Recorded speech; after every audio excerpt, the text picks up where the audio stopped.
До и после кухнямыз дайын. Екі фасадын ертең орнатамыз. Повреждениемен келген екен, ауыстырамыз. Ертең как раз клиник келеді, бәрін тазалап, сосын тапсырамыз хозяиндарға.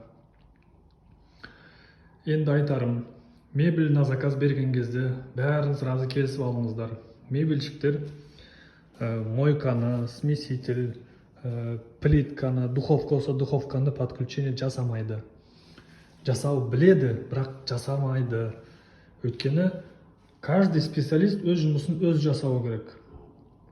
Мебельщиктер келіп сізге ертең, ойбай, біз сізге оны бізде мебель жасасаңыз, заказ берсеңіз, біз сізге мынаны бесплатно тегін қосып береміз. Тегін нәрсе никогда 100% болмайды. Шалтая балтай етіп ертең қосып береді мынаны, шалтая балтай етіп мынаны қосып береді. Мынадан поток кетсе, мынадан пожар кетсе, сосын ойлай беріңіздер арты не болатын. Сол үшін әр адам өз жұмысын өз істеу керек. Мебельщик пе, мебелін жасасын, болды. Сантехник па, сантехника жасасын. Электрик пе, электрик жасасын, болды. Сондай ғой негізі.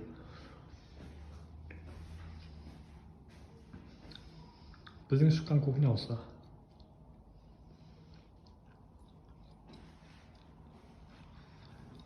Ал хейтерлар, ждем.